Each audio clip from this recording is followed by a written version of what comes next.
because when I was going to court, my whole day was filled with mostly child sexual abuse cases. Any person who goes through child sexual abuse, even sexual assault as an adult, it's a life sentence. I've got a story for you, Ron. I don't know if I'm allowed to say this, but I'm just going to say it anyway. I solemnly swear that I will tell the truth, the whole truth, and nothing but the truth. So help me God. Hey everybody, Ron here from The Truth About Addiction. Welcome to a podcast and welcome to our very special guest, Mel Watson. Mel, I liked what you were saying and I really enjoyed your content. I thought, I want this lady to come on my podcast, and I love it because of your honesty and your passion. And it's like everything else. You can't beat honesty and you can't beat passion. So welcome to The Truth About Addiction, Mel. Thank you.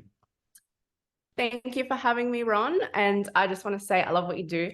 And I'm so honored that you're opening up your platform to have this conversation. I'm excited. And it's a conversation that has to be had. Absolutely. And the more that we can bring this conversation out, I'm a big believer that your secrets die in the light of day.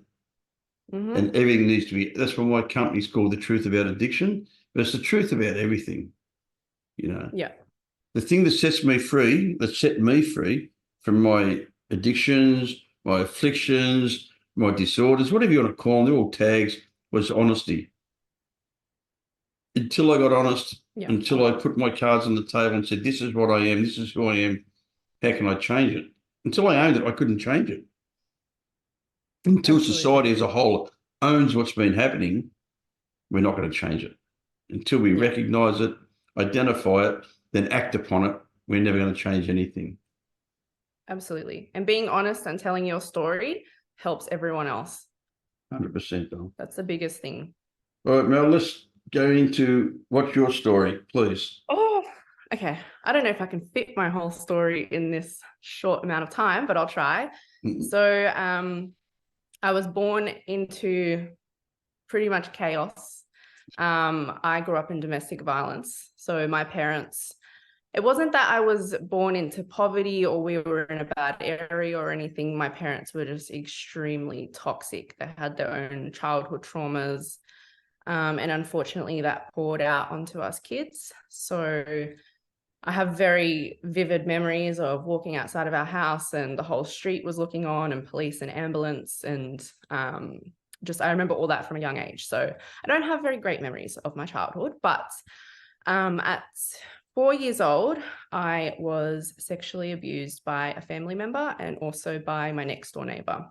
And I truly believe that, and this is no disrespect to, my parents or anything, but I truly believe that it happened because of the environment that I was in. They were always fighting and there was not much supervision. There was a lot of neglect. So unfortunately, everything went under their nose.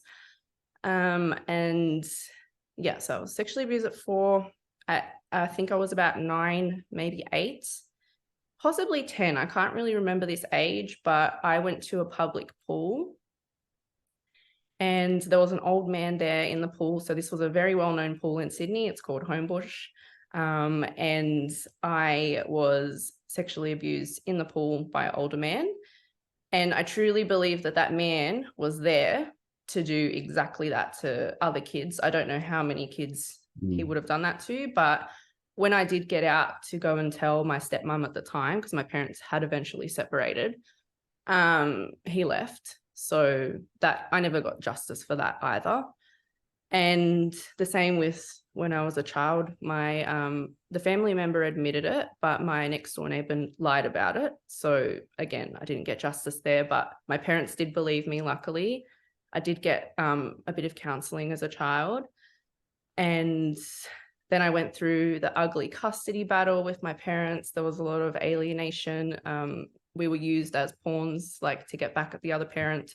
So it was just crazy. And when I turned 13, all your hormones start coming up and you start getting really rebellious. I started to rebel. I started doing a lot of drugs. I had a boyfriend at 13 who was 18 years old. I was running away. I was partying. I was going out all the time. I was basically trying to find all different escapes, to just block out what happened in my childhood. And unfortunately, I confided in a very, very close friend to my dad who groomed me from the age of 13. So he was talking to me about sex. He was talking to me about, he was married with kids. So he was talking to me about his sex with his wife. He was saying things about her and like basically making me feel like sympathy for him. And he knew my vulnerability at that age. He knew to target me. He knew that I was like depressed. He knew that I was the perfect person to manipulate. And at 15, it turned sexual. And he was in his 30s at the time. And when that finally came out, I was victim blamed for that. Even though I was a child, everyone goes on about, oh, you know, you should have known better. You were 15 or whatever. I should know better. An adult, a fully developed adult, should know better than to mess around with a vulnerable young person for their own sexual gratification. This is what I don't understand with people who defend them. But that was what happened, and that sent me into massive depression. I nearly killed myself at 18 years old. Because of it. I had no support except my mum. I had support from my mum. I have to give that to my mum. I have to credit that to her. She did save me from ending my life. And I flew to Victoria to be with her. I came back to Sydney. I tried to start over. But unfortunately, I was just so depressed. I went out one night, met a guy. 3 months later, I ended up pregnant. And from that, I got postnatal depression for a whole year. I had a nurse who had to come to my house every week to help me with my baby. And then I was out of the workforce for so long that I couldn't find a job, and I became a prison officer because they will take anyone. So they will. So I became a prison officer, and then I saw just how bad sexual abuse really is. And I saw the ugly side and the evil side of the world. And even though I grew up in that, I still had that like naiveness about me. I still had that part of me that was like, you know, very naive, and I didn't know how bad things really were. But when I started working in prison, it just shocked me. And I really saw the ugly side of people, and people don't understand how many child predators are out there. People have no idea just how many there are. And you would know, like, you've been to prison, and you would know that they really are everywhere in there. It was insane. But I worked at Long Bay Prison, so that's in Sydney. Yep. And then I also worked at the Downing Centre Court, which is a district court. And I worked mostly at the court. So that's where I really started to see how bad it was. And I actually had to sit on the cases and listen to the horrific details. And over time, like, I started to get desensitized, which is weird because those are my triggers, like listening to child sexual abuse and all the details and stuff, like those are my triggers. But because I started to hear it so much and so often, I just became desensitized to it. And now when people, like, I have a lot of people who disclose to me and a lot of people who reach out to me and tell me their stories. And I think I can handle listening to it because of doing that job. Like, and I'm able to help them a bit more because I'm not like, I still have my triggers, but I've heard it so much that I'm able to talk to them, and I'm able to listen to the details, and I'm able to talk them through it and help them. And I have to credit a lot of things to that job. Like, I hated it. I hated doing it, but it brought me, everything that I've done in my life has brought me to where I am today. And that's a big thing for me. Desensitization. I think society's become, no, I don't think society's become desensitized. I think what society's become is arrogantly blind. And I think it's based on guilt. This is me coming from a really funny place, because I think a lot of the people that are in power, and I'm not saying this through any evidence, I'm saying this through my own lived experience. Yeah.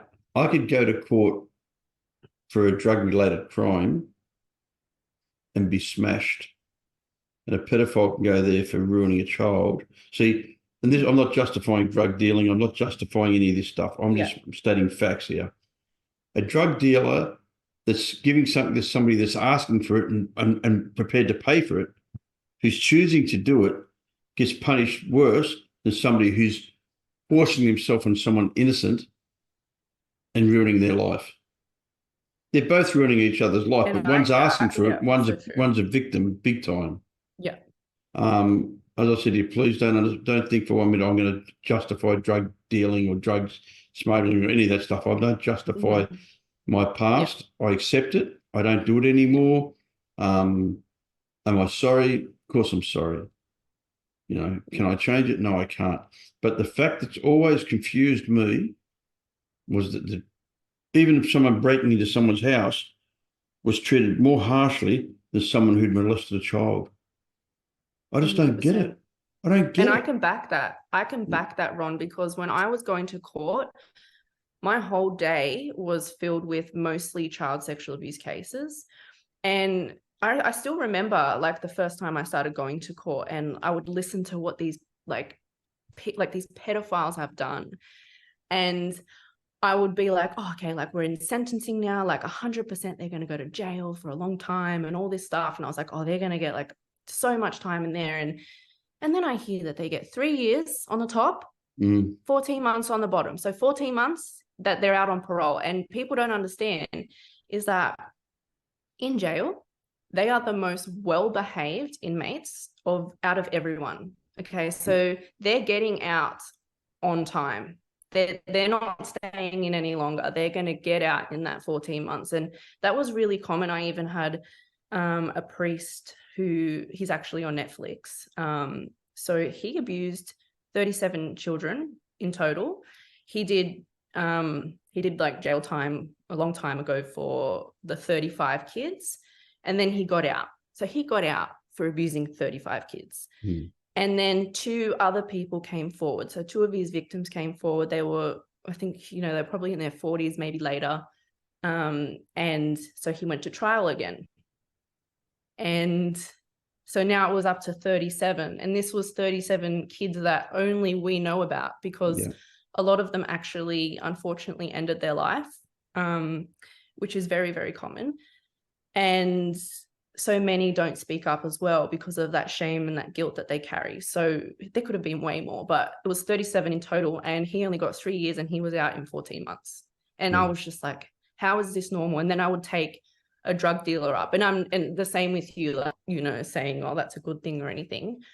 But I would take a drug dealer up, and then, you know, they were getting up to 20 years sometimes. And I was just like, what is happening? Like, how? It's not that I'm justifying that, but it's how are we justifying like the sexual abuse, the rape of a child, and giving them 3 years out on 14 months, and then they get to live their life. They've done their time. That's it. It just never makes sense to me. Yeah. And I'm not saying the drug dealer should have got 20 years. I'm saying the pedophile should have got 20 years as well. Life, to be honest. Yeah. Because it is a life sentence for that child. Like any person who goes through child sexual abuse, even sexual assault as an adult, it's a life sentence. And if, like, I just told you my story of what happened throughout my life, and all of that stemmed from that first time that I was sexually abused. And then multiple times again, I was sexually abused throughout life, because when you're sexually abused, you, especially as a child, you just don't have, like, you're so impressionable, and you realize that, like, there's no boundaries. So you grow up not having boundaries. You grow up not having self-love. You grow up doubting yourself. You grow up with shame and guilt and all these feelings, and it pours out into the rest of your life, and it affects every decision that you make. And you trust people that you shouldn't trust, and you put yourself into positions that you shouldn't, because you've been violated at such a young age, and you don't have that guidance anymore, and you just don't know how to get through life. And that's one thing I like when I talk to so many people.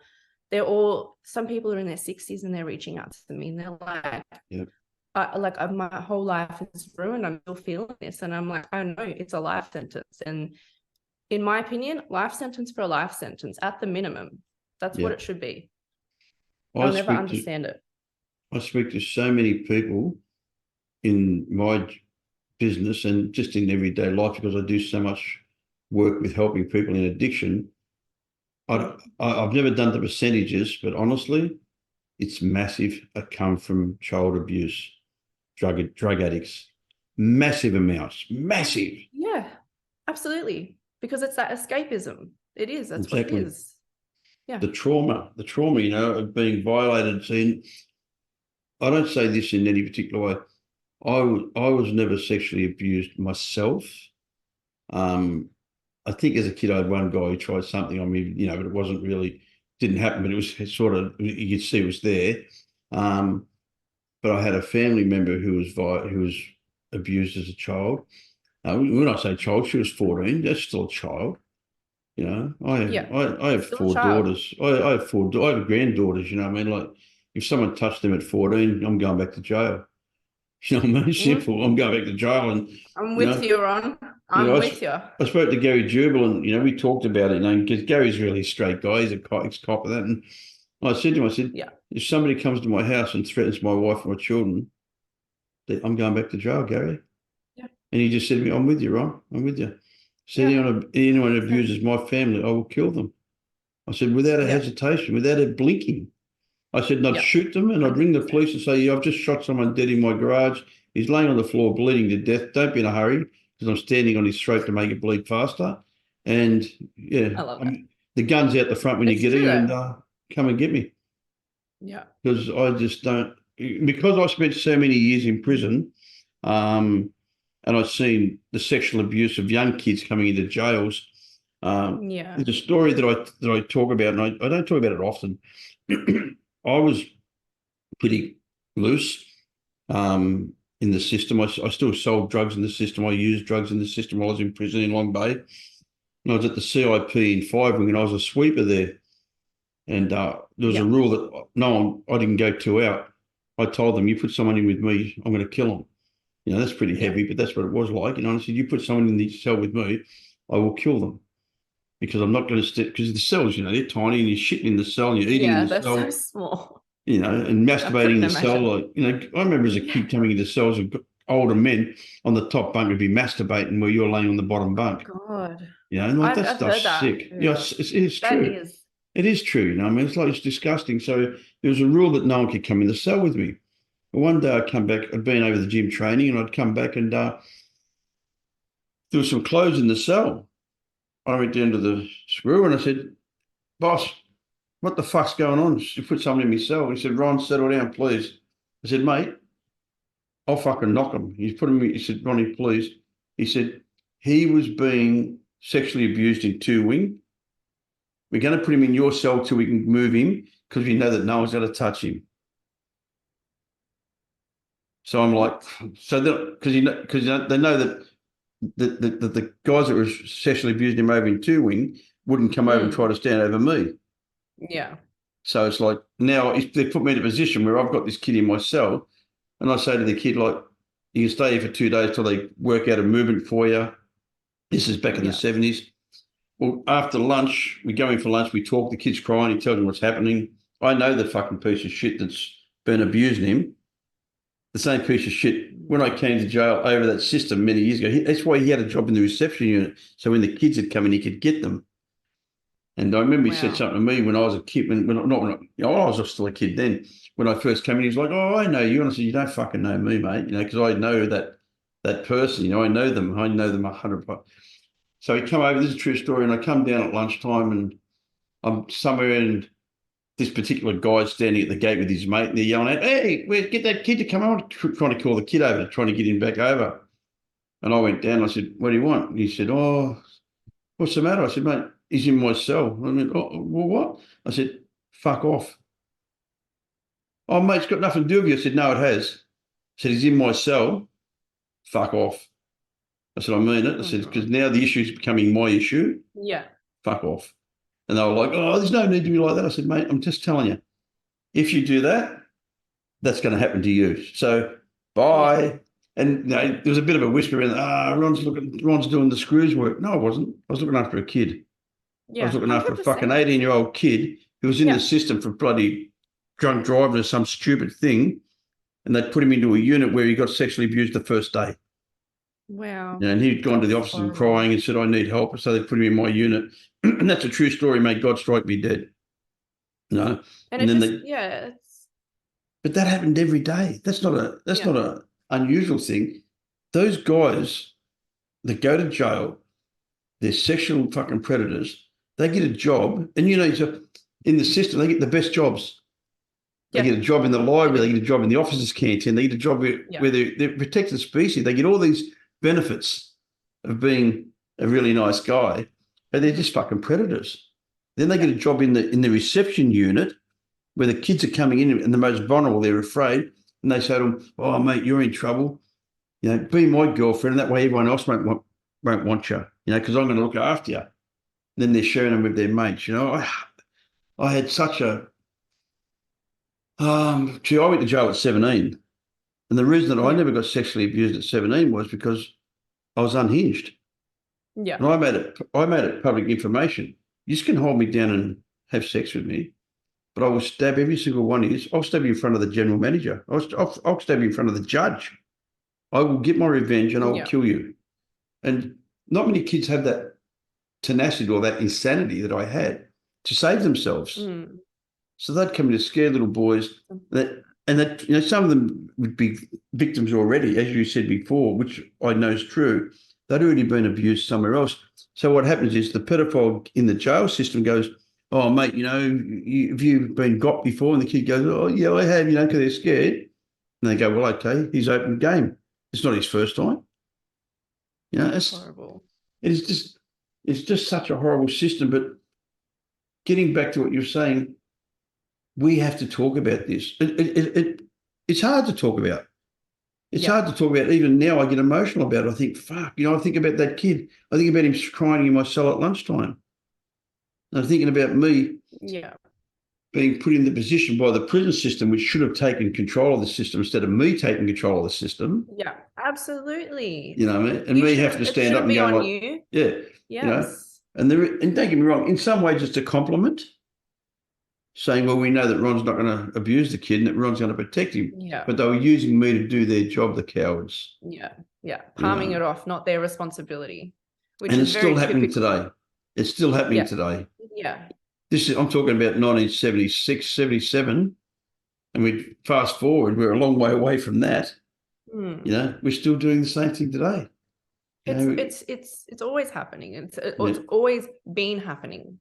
Yeah, mate. And they're not doing anything about it. Like that's the thing. And it makes so much, like, it's funny that you say that that they get all these benefits in prison, because people, like, I get so many people who come on my post and they're like, oh, at least, they're going to get bashed in prison, or Big Bubba's going to get them. And like, that doesn't happen. That doesn't happen. It does happen, but it's not common. Rare. It's rare. They're completely in separate. They're in separate areas. There's no way to get to them. If an officer even gets them together, you're losing your job. Yeah. And it's just, they have all those benefits. They get all the jobs because they're so well behaved. They put on, it's part of their character, the grooming. They groom everyone around them so that people think that they're these amazing, lovely people. And officers have coffee with them. I know. And it's just like, why? And it's crazy. Like they get everything. And at Long Bay, they have a music studio. I don't know if I'm allowed to say that, but they have a music studio, and no one else has that in the prison. What do they practice? Wiggle songs? It's for their therapy. It's for their therapy. Yeah. But how many others could benefit from that? And the thing is that people think that, they should get all these like things in jail to help them. They do, but they don't want the help. They in their minds, they think that what they have done is not wrong. And they will interact with each other. They will talk about it. They will get off together about it. They teach each other how to do like worse things, like how to access child sexual abuse material. People don't understand. That's why they fool everyone, and they fool so many people around them, because people think, oh, they're sorry, they want to change or whatnot. They're not. They're just playing the game. They're chameleons, and that's how come they get the kids, because they're actors.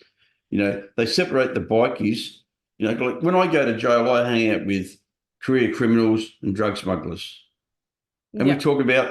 we used to talk about how we're going to get better at what we did, how we're going to commit better crimes, how we're going to outsmart the coppers.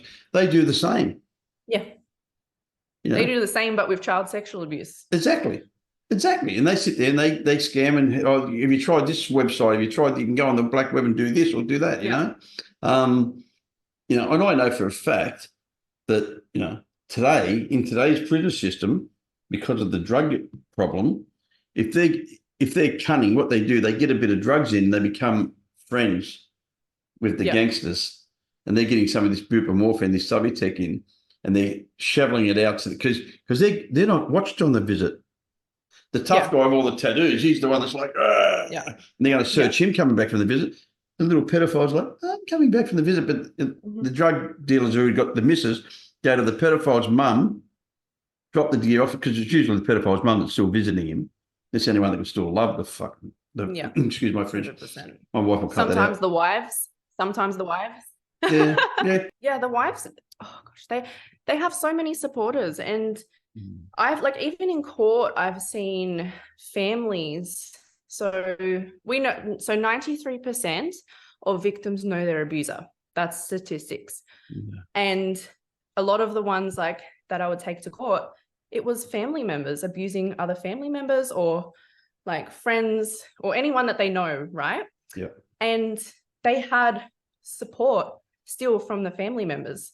And the child, or if it was someone coming out on historical abuse, for example, in court, they know each other.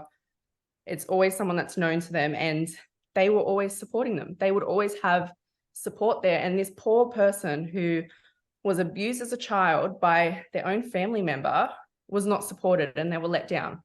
Yeah. And so you have the wives still visiting them. It doesn't happen all the time, but you would see in visits, they would always have someone there for them. And I found that insane that you say that as well with the mums. It's so true. I remember being at Woodford Prison, and this guy was an old pedophile. I think he'd been in a couple of times, and he'd been on a visiting section, and the boys had come back and was all filthy, that he had some kid sitting on his lap. On the visit, we're not allowed to have our family cuddle us. We're not allowed to have family sitting on our laps. I've got a story for you, Ron. Yeah. Now that you say that, I don't know if I'm allowed to say this, but I'm just going to say it anyway because I don't care. Yeah. There was this was a very well-known story. I'm not going to say which prison it was at, but this was one thing that we got taught from other officers what happened. So there was a pedophile who was having a visit, and he had his daughter come in, and officers saw him sexually fondling with her under the table in visits, in prison, his own child. Mm. And he had the mum knew. She brought her daughter in there for that exact reason. And officers obviously, went and he got investigated by police and everything. But it's just insane that, that they're still doing this in prison. They're still getting opportunities with kids in prison. The difference when you go and do a cell search, for example, if you're going to do a cell search on any other inmate, you're looking for contraband like drugs, mobile phones, chargers, all that stuff, cigarettes, whatever. When you're going into a pedophile cell, you're looking for photos of kids. Mm. That's what you're looking for. You're not really looking for anything else. You're looking for that because they're not supposed to have that, obviously. And it just goes to show they're going to prison and they're still getting off. Nothing is happening in there to stop them from coming out and being these changed people. And to be honest, I don't want them to come out and be these changed people because they've already ruined a child's life or other children's lives. They need to stay in there. I don't want them in society. Yeah. I've got children. I've got grandchildren. Yeah. And, we're talking about this stuff today because that's your passion. But all sex offenders that I know this is the truth, in their brain, see, I know that I was doing wrong. I accept that I was doing wrong. I admit that I did wrong. I admit that I'm sorry. I admit that I'm making amends. That's why I'm doing what I do, you know. Not primary, but I know that doing what I do helps make amends for what I've done. Yeah. When I talk to sex offenders in prison, this is really scary. I've had them say to me, they wanted it. They gave me that look. What the fuck? What the fuck, you know? And there's a funny story. I'll tell you a funny story. There's a guy that was in the system with us, and I had a mobile phone, right? This guy was a rapist. And it's only a funny story because of what happened with me. And I had a mobile phone. And now this guy, apparently his case was, he's seen some woman walk and he followed her home and he knocked on the door and said, oh, my car's broken there. Can I use your phone? And then he went and raped her, right? So what happened was I had this mobile phone and one of my mates said to me, if he finds out you've got the phone and he knocks on your door and asks you, can you use your phone? Don't let him. You know what I mean? Because that's his MO. Thing. That's his MO, you know? And I said, he wouldn't ask me if he could use my phone. I'd stab him. But yeah, you know, like it's just the insanity. When I just remember hearing him saying it, they gave me that look. He didn't say it to me, he said in front of a whole group, was in a group therapy session, and he said the woman gave him that look. And I'm thinking, what the fuck is that look? I know. It's horrible. You know, it's sick. They're depraved. There's something wrong with them to think like that. They honestly, even do it with children. It's a disorder. It's a mental disorder. I don't care what anyone tells you. It's a brain disorder. Yeah. How they can justify it, how they can get off on it, how they can keep perpetrating, and it's usually not once. They get caught, but they don't stop until they get caught. Mm-hmm. Yeah. You don't hear of any like, I want to make amends. I'm sorry. This is absolutely. You know, when they get caught, they're like, I'm sorry. I shouldn't have done that. You know, it's the first not time. all the time.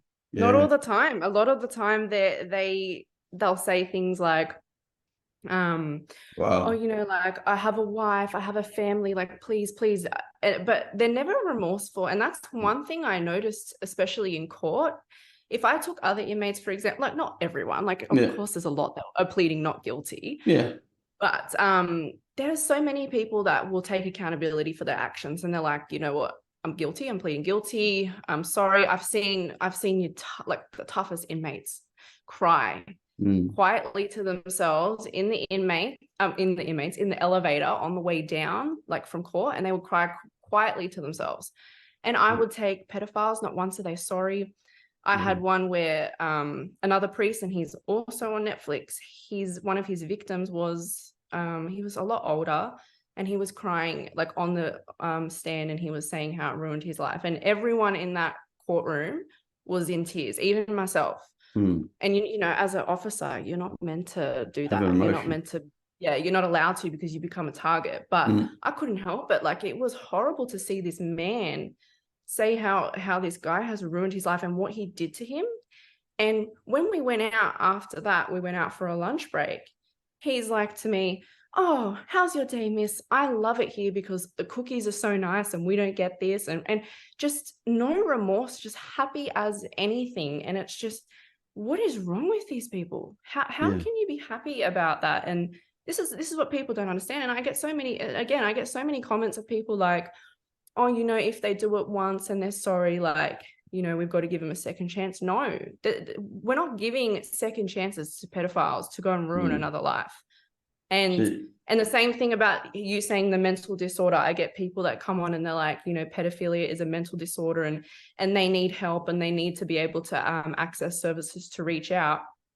And if you haven't offended on a child, right, and you are having these thoughts and these, you know, feelings about doing that, and you're scared to go out and get help, but then you're not scared to go out and sexually abuse a child, it doesn't make sense to me. Like, I think that they should have choice. You know, you have a choice in it. And you can't say, oh, you know, like this and that, like, there's something wrong with me. I didn't have access to services. I couldn't reach out and help. You can go to your doctor. You can go and get some counseling.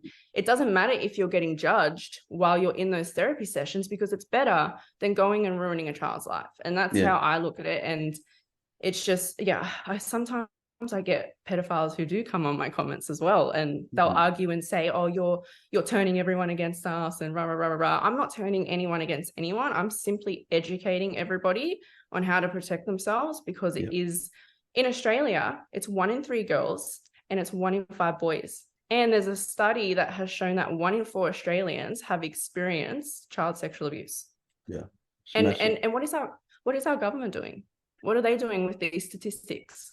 Because I don't see them doing enough. We're actually doing, so me and Andrew Carpenter, which is an amazing lawyer, and FACA, so Adam Washbourne from FACA, and Mel Holiday, we're trying to get a child sex offender registry happening.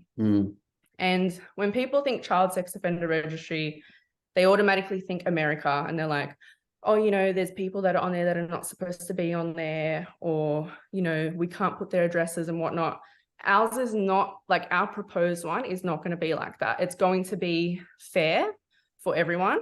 Not that I agree it should be, but it's just to help single parents. Like, if they're dating someone, like, they can go and look to see who they're dating, or family members can go and look to see who's around their children.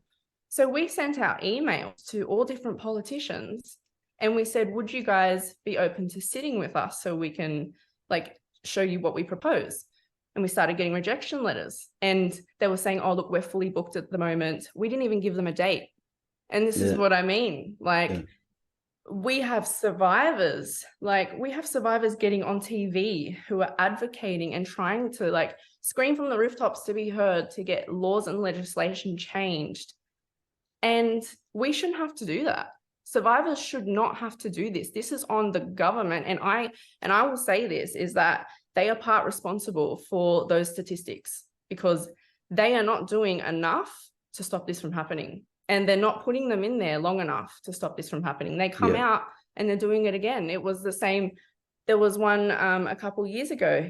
He did a program in jail. So he did a program that is supposed to rehabilitate pedophiles, or any predators, really, like anyone, for sexual, like, crimes. So he got out, and 2 weeks later, he snuck into, I think it was 2 weeks later, it was shortly after, he snuck into a dance studio and raped a 7-year-old girl in the toilets. And they let him out, like, before that. And so he went and did that again. So he's ruined another life. And this is what I'm saying. Like, and just like you say, I don't justify, you know, drug dealers or whatever. I don't justify any of those things, but it's just the time doesn't fit the crime. They should be getting consistent. Keep it consistent. Absolutely. They're too fair on it, and it's one of the most serious crimes. Yeah. As you said, they're not putting enough emphasis on the destruction. It doesn't just harm the child, it harms the whole family. It harms the child's next relationship, the child's next partner, the child's next child. You know, we have to break this form that's been cycled through generation after generation because of, and abuse it's not a new thing. Yeah. And the reason it hasn't stopped is because no one really puts their hand up and says, enough's enough. Yeah. Something has to be done about it. And that's what you're doing. That's why I appreciate you, and I respect what you're doing, because we have to have a voice. And it's no good at me doing it because I'm not a survivor. That's but why it doesn't matter, Ron. I know, but I still do it. We love advocates. Yeah, but I still do it. And I'll still support you. But I can't relate to, if you're talking about drug addiction, I relate to it. I have empathy and compassion. I have empathy and compassion because of my sister. And I have empathy and compassion because I grew up in that rotten, filthy system in prisons where I've seen so much abuse, all that sort of stuff. But we need people to be able to say, this is what happened to me. This is what my life turned to. I had trouble with relationships. I had trouble being a mother. I had trouble being a father. I had trouble being a wife or a husband. I had trouble being a human being because my human being had been stolen from me. Yeah. And I felt like human worthlessness. Yeah. Because I don't understand it. This is the part that really, really hurts my heart. how a victim can feel like it's their fault. Yeah, I hate that. I fucking hate I that. know. I'm sorry. It comes from the grooming. It comes from the grooming, I think. And also when you start to disclose, and especially it's very common in families for them to silence the child because they don't want to cause trouble.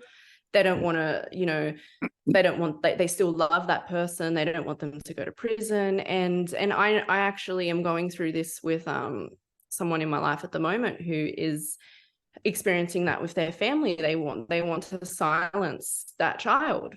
And it's just that, so that child is taking on all the thoughts of the people that they love and trust around them, and they're like, okay, well, like they're telling me that like I should be silent and that I should still have this person in my life and I shouldn't say anything, so maybe it is my fault. Like then they start questioning and they take on all these thoughts and they go on through life. And I can relate to that because I held on to all my like shame and guilt, and I blamed myself, especially for the one at 15, because that's the one that I got victim blamed for. And I carried that until I was 27. I'm 29 now. And the only reason why I stopped believing it is because I wrote on a blog, and there were like, I wrote my story and there was over, and I was saying it's my fault. Like, I want to write a letter to his wife. I want to say sorry. Like, and then after after I put that blog out, there was like over 400 comments of people saying, honey, you were groomed. That's statutory rape. Like, you don't that's not your fault. That's not your shame or your guilt to carry. And that was just like a huge relief for me. Like, the first time in my life I was validated. And that's a big thing for me on my page, is that I want survivors, especially the ones who are carrying it still and they're still very silent about it, to come on here and realize it's not your fault. You were a child. It cannot be your fault. And we often get validation from other survivors because we speak the same language. We understand each other. And that's the thing. It's unfortunate that your support doesn't always come from your inner circle. And I still don't understand that. It doesn't make sense to me, but that's the unfortunate truth. And like, I get even especially males that come on and they've, been sexually abused from other males. And for them, it's like it's something to do with their manhood. It's like about their ego. They start to question their sexuality, but they know that, they know who they are, but they carry this shame. And I have ones who come out and they're in their 40s and they haven't even told anyone. I'm the first person that they've told. They haven't even told their parents. And for me, that's just like, I'm so happy that this page is here because you've carried all that shame and guilt for so long, and you've been so silent. And now, like, you can finally know, like, it's not your fault. And you can tell your story, and you're going to be safe telling your story. There's not going to be people who are going to support you, but those are not your people. They're not safe people. I wouldn't want anyone in my life that supports a pedophile, that supports child sexual abuse. Who would want anyone like that in their life? Yeah, 100%. 100%. It's, as I said to you, it's out of my depth, but I love it. Anything I can do, Mel, I will do for you. I mean that sincerely. And if you know me, and people that know me know I don't say stuff, and I don't like words. Words are cheap. Watch my actions. Yeah. I always say to people, agree. don't listen to what I say, watch what I do. You know what I mean? Yeah. I'm very honoured to have you on The Truth About Addiction, because it's a story that needs to be told. I get really sad of the lack of action, responsibility, and resources that are not used to help the victims for a start. Absolutely. To let the victims know that they are not the ones that are responsible. That's the part that's always confused me. It's always, I still need to have this conversation with my big sister. She's still alive, God love her, she's 70 something now, 75 something, 78, and I wrote a book called Born into the Lie of Crime. And I wrote the book basically to write about my father abusing my sister, because my father was a big time gangster and everybody respected him and your man's a good bloke. And I'd say, no, he's not, he's a piece of shit. He was molesting my little sister, like my big sister, you fucking asswipe, And And my mum covered it up, and it was her daughter. Yeah. It was my mum's daughter. It Common, wasn't very his. common. And I resented my mother for years for not leaving Yeah. him. Like, how the fuck can you not leave him? You know, my big sister had a child to my father, who I Yeah. have a little sister, who's my little Wow. sister and my fucking stepsister, you know, like, Wow. and that's why I have this passion to support you and anybody else that's going through this sort of stuff, you know, That's because right. to me, it was so confusing. And I was in that family and I watched it all, and I didn't know he was the father for many years later. But I knew that everything was wrong. You know, my mum pretending she was pregnant when my other sister was really pregnant. Then my mum pretending to have the baby, and then my sister's baby become my little sister. I didn't know that the father was, you know, like all the lies and the deceit, and that completely fucked me up. Don't worry about that. It fucked me up, even though I wasn't the one that was perpetrated. And I still remember one day my old man said to me after all this had happened, something must have been happening. I was about 13. My little sister was born when I was 11. And my old man said to me, get in the bed. And he threw the blankets back for me to climb into bed, and he was naked. And I remember it. And he looked at me and said, I'm not going to fuck you. Get in the bed. And I just thought, oh, you know, I just felt horrible. And I'll still never forget that. And that's a long time. I'm still in 70. So that's still affected me to this day. That, you know, like there was this grown man naked in bed, you know, calling his son to cut me. Don't get me wrong. I don't think he was going to touch me, but it was fucking weird. And I'd already picked up a sense that there was something wrong. There was something wrong, you know what I mean? And yeah, so look, I could talk to you all day, Mel. We're going to run out of time. I really, really appreciate you coming on The Truth About Addiction. We only touched on it, mate. We'll get you back for another episode. We'll do some more stuff. We got lots more to talk about, Ron. I got so many more stories. Yeah. And but you know, I just want to say thank you. Thank you so much for having me, because honestly, it's just, I'm so happy that this conversation is getting around now and that people are actually starting to pay attention to this. And I'm going to make sure, and I know all the other advocates as well, we're all going to make sure that things are going to change and that this is going to be the conversation of this year, because it has to be. We can't turn away from it anymore. If we turn away, we're allowing it. And I'm not going to allow that. Bad things happen when good people do nothing. Yeah. 100%. You know, and they all want to be good people. Let's prove it. Let's not just talk. Let's walk, you know. Action. Remember, Ron, it's just words. Action. You take the I out of the middle of action. It's I act on. Yes, I like that. I like that. That's going to be my new thing. I'm going to steal that phrase. You can steal it, because that's part of my program. I have a program. It's about the 8 demands. See that? That's the 8 demands, and at the bottom it says, I like that. It says, take the I off the action. I act on these demands 100% to the best of my ability. These are the demands that I run all my recovery programs on: honesty, acceptance, reliability, consistency, thoroughness, congruence, respect, and honesty. You should be so proud of yourself, Ron, because you're helping so many people with your story. And that's one thing. When you tell your story and you're not silent anymore and you're not afraid, you just, people see that and they look up to it, and then they feel the need to come out and do the same thing. So be proud of yourself. You've come a long way. You've come a long way. Guys, if you like this podcast, please subscribe and follow us. Jump on and start following Mel, because I think she's really trying hard. And, you know, I respect anybody who's got the guts, the courage, and the will to come forward and say, enough's enough. Thank you, Mel. Absolutely. Thank you, Ron. I solemnly swear that I will tell the truth, the whole truth, and nothing but the truth. So help me God.